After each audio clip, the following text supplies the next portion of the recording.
Your tuition money is gone. Those words slammed into me harder than a brick. I froze in the middle of my parents' living room, my backpack still hanging off one shoulder. Gone? I whispered, my voice tight. Before we begin, drop a comment and tell us where are you from and from which city you're watching our videos. And after watching the whole video, don't forget to tell us, what would you do in this situation? Be honest, tell me in the comments below. We read every comment. Let's begin.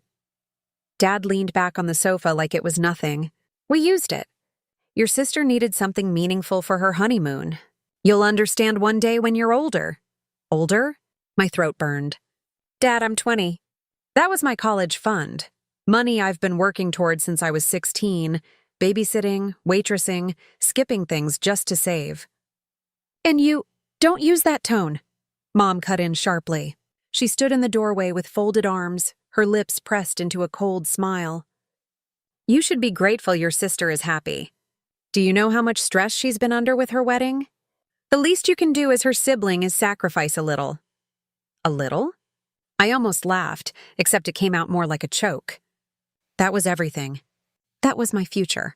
I got accepted into Columbia, Mom. Do you even hear me? You just handed it away so Emily could sip cocktails on a beach with her new husband. From the kitchen, Emily's mocking voice cut in like a blade. It's not my fault you don't have a man to take care of you. Maybe if you weren't always buried in books, you'd understand what love feels like. Her husband, Brian, chuckled, clinking glasses with her. Don't be jealous, kiddo. Marriage comes first. School? That can wait. My chest rose and fell like I couldn't get air. So that's it. Years of saving gone. You've all decided for me that I don't matter. Mom stepped closer, her tone dripping with authority. Enough, Madison. You'll adjust. Life doesn't always go the way you want. Your sister's happiness matters to this family. Yours will come later. The silence that followed was unbearable. Every nerve in me screamed to fight back, to throw their betrayal in their faces. But I didn't. I swallowed the fire clawing at my throat and stood there, quiet, stone-faced. Fine, I said flatly. If that's how you see it, Emily smirked, raising her glass. Good girl. I walked out that night with nothing but my bag. No screaming, no begging, no tears they could feed on. Just silence. And that silence terrified them more than any words I could have thrown, because what they didn't know, what none of them even suspected, was that I wasn't alone. And 3 days later, when my husband pushed open their front door with a thick envelope of documents in his hand, their smug little empire cracked apart in a way they never imagined. The morning of the third day, my parents were still basking in their self-made delusion.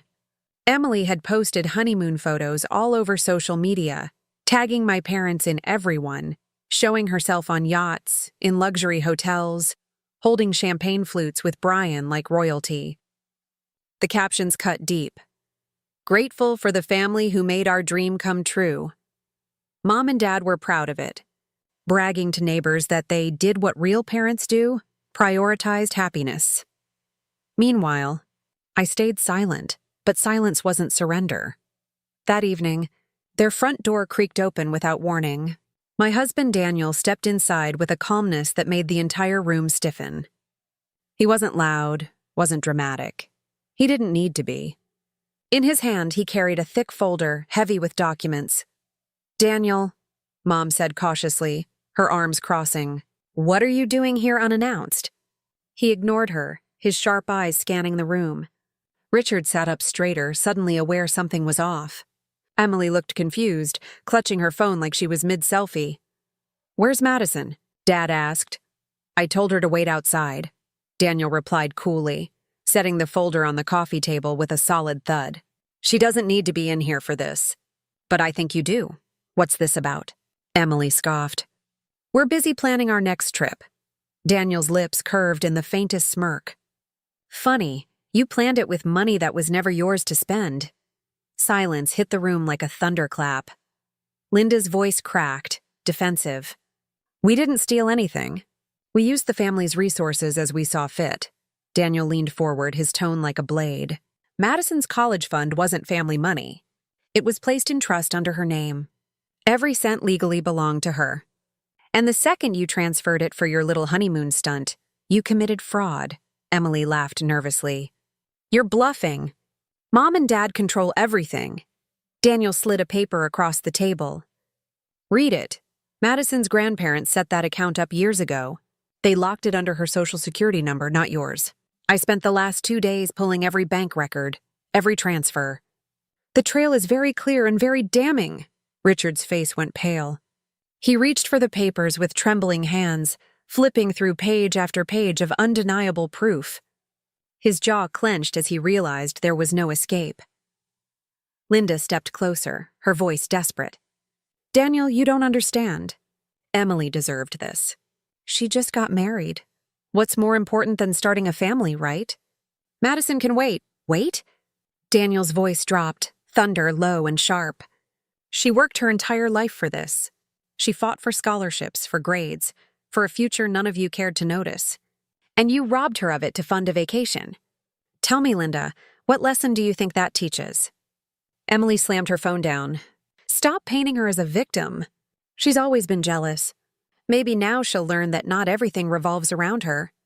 I'm the married one. I'm the one who deserves the spotlight. Daniel's laugh was cold, humorless. Spotlight? Emily, you paraded on Instagram while committing theft. That spotlight you're so desperate for. It's about to burn you alive. The color drained from Emily's face. What do you mean? Daniel pulled out another set of papers, this one thicker, stamped with seals. I filed with the bank this morning, and tomorrow, I'll be submitting a report to the authorities unless restitution is made. Every dollar, plus penalties, plus damages. You think you bought a honeymoon? What you really bought was a lawsuit. Richard's voice broke for the first time. You wouldn't take your own family to court. Daniel locked eyes with him. Family protects each other. Family doesn't sacrifice one child to glorify another.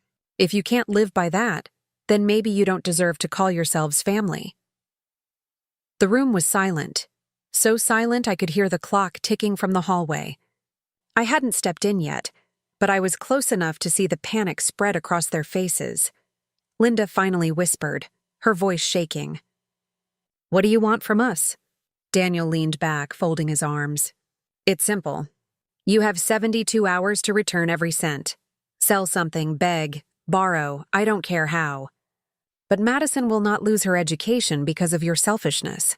Fail to do it, and I swear you'll see me in court, and I will not lose. Emily's mouth fell open.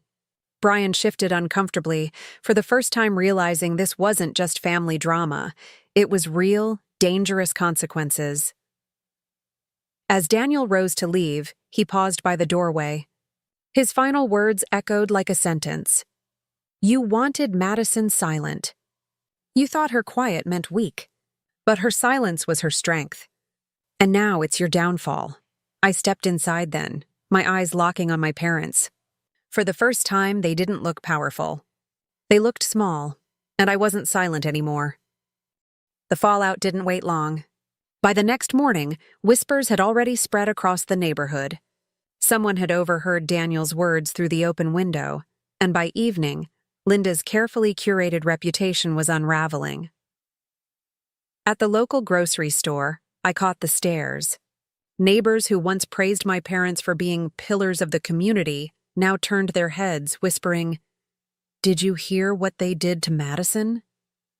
The shame they tried to pin on me was now fully theirs. Inside the house, chaos reigned. Emily stormed through the living room, pacing like a caged animal, her phone blowing up with questions from friends. Brian, do something!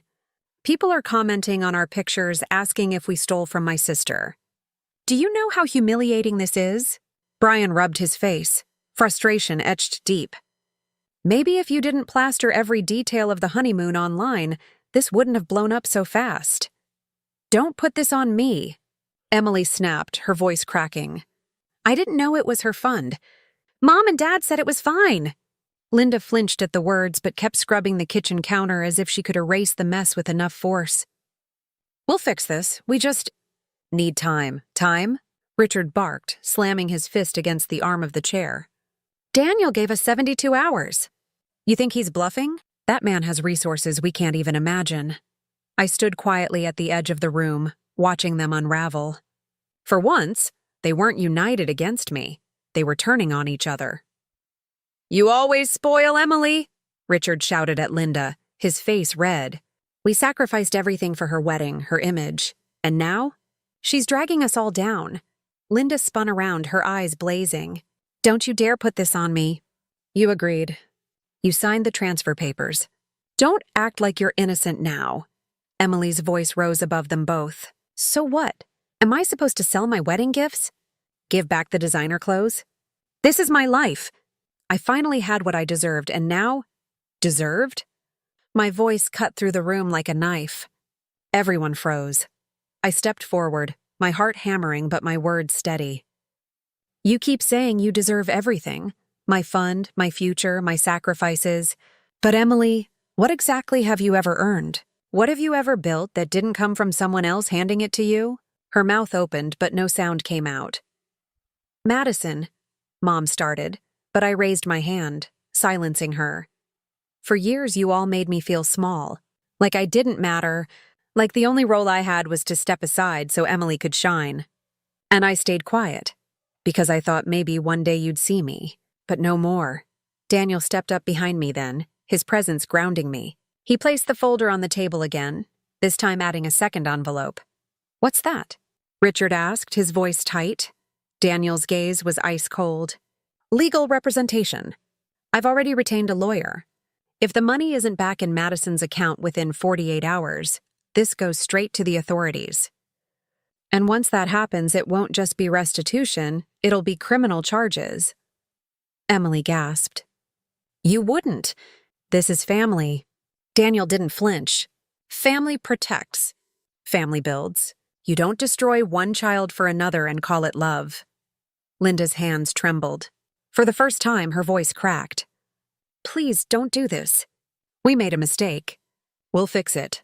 I took a step closer, my eyes never leaving hers. "You didn't make a mistake. You made a choice. Over and over again you chose Emily. And now you're shocked that there are consequences." The room went silent except for the ticking of the old grandfather clock. Then the knock came. Loud, heavy, and final.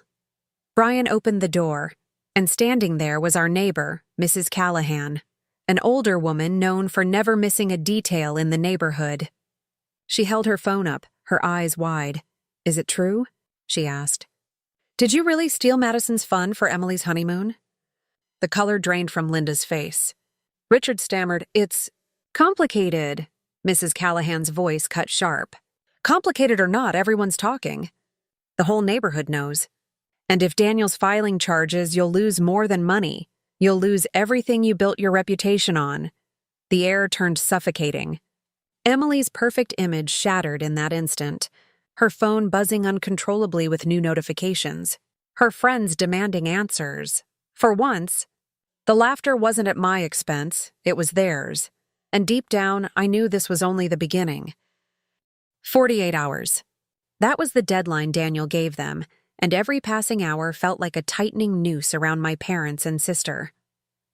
The second day hit harder than they expected.